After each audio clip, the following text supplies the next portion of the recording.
차근차근 그 문제가 되는 부분들을 하나하나 좀 짚어볼 수 있도록 해보겠습니다. 일단 말씀은 메이데이 선언까지는 맞다. 그런데 그 뒤에 판단이 뭐 때문인지는 알 수 없는데 그렇게 즉각적으로 활주로로 바로 그렇게 이렇게 털어서 짧게 빨리 활주로로 내려오면 안 되는 거였다라는 말씀을 지금 하셨어요. 네.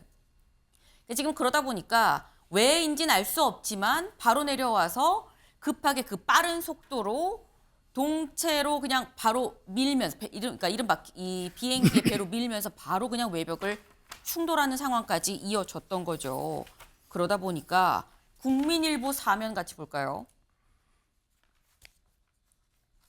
사망자 성별조차 확인이 어려워 기체 꼬리만 남고 산산조각이 됐다라는 겁니다. 네. 이 비행기가 한 40m 되는 비행기인데 지금 보시는 것처럼 대략 한 15m 정도 되는 꼬리만 남고 완전히 다 타버렸다라는 거죠. 저희가 아까 일면에서부터 계속 말씀을 드렸던 게 뭐냐. 179명이 숨졌다. 181명이 탔습니다만 2명 구조되고 나머지 179명이 모두 숨졌다라고 말씀을 드렸습니다. 남녀 성별이 어떻게 되느냐 기자들이 취재 과정에서 계속 물어보고 있습니다. 소방당국에. 네. 지금 179명 사망자 남성이 현재까지 84명이고요. 여성이 85명이라고 합니다. 명수가 좀 부족한데 싶죠. 10명은 현재 성별을 확인 중에 있습니다. 네. 성별이 확인이 안 된다는 건 성별을 확인할 수 없을 만큼 상당히 처참한 상황이었다라는 거죠. 근데 그렇다고 하면 통상적인 항공기 사고가 늘 이렇게 엄청난 참사이고 처참한 상황인 거냐, 이번 사고가 유독 컸던 거냐라는 생각이 듭니다, 제 교수님. 항공기 사고는 네.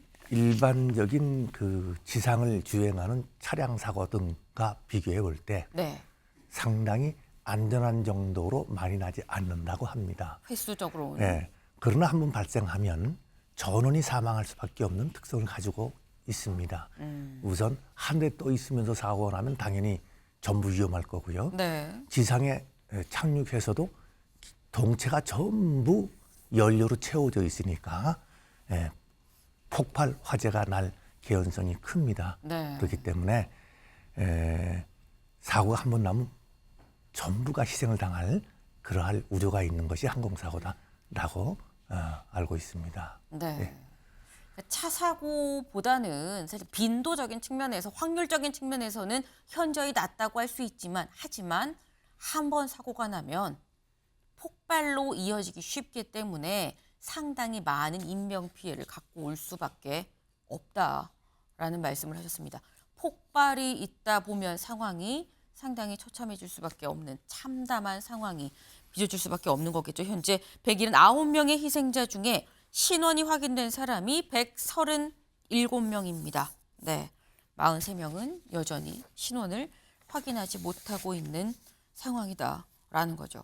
사실 성별 확인도 어려운 상황이기 때문에 신원을 확인하는 데 있어서 좀 시간이 걸릴 수밖에 없는 상황인 것 같은데 근데 그렇다고 하면 결국 DNA로 확인할 수밖에 없을 것 같아요. 근데 이렇게 되면 DNA로 남아있는 다른 사람들 다 신원을 일일이 확인한다고 하면 시간이 대체 얼마나 걸릴까요, 제 교수님?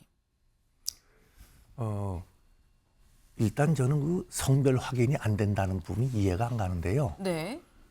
탑승자 명단을 보면 성별 다 나와 있잖아요. 네.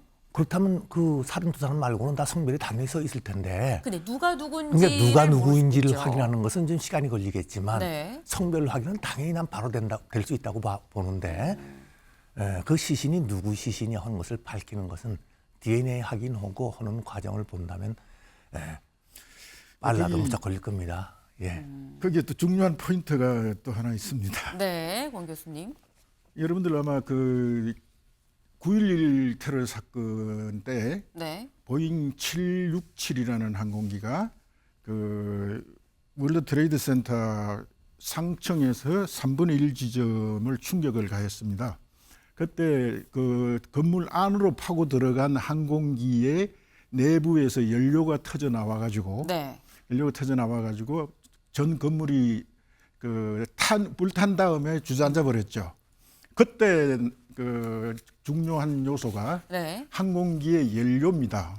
항공기의 연료는 그 휘발유보다도 더 폭발적으로 연소하는 특성을 가진 JP라는 그 제트 페트롤리움이라는 연료를 사용을 합니다. 네. 거기서 요즘 옛날에는 제트 연료 4번이라는 것을 썼는데 요새는 그 당시에는 6번 내기 지금은 10번을 사용을 합니다. JP10을 사용을 합니다. 네. 이것이 연소할 때 온도가 최대 1400도 이상 올라갑니다.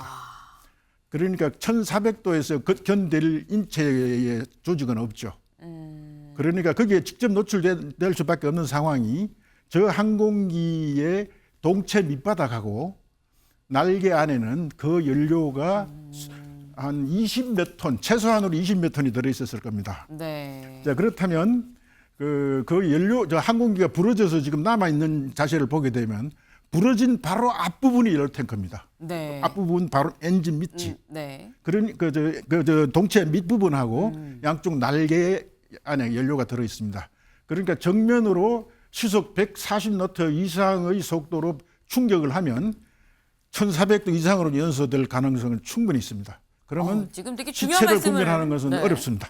해주셨어요. 그러니까 지금 이게 항공기 연료의 특수성이 있다. 이게 유독 더 높은 온도로 폭발적으로 타는 건데 1,400도까지 올라가는데 이게 한 20톤 정도 실려 있다고 보면 된다. 그게 터졌으니 운전하기가 쉽겠느냐라는 말씀을 하셨습니다.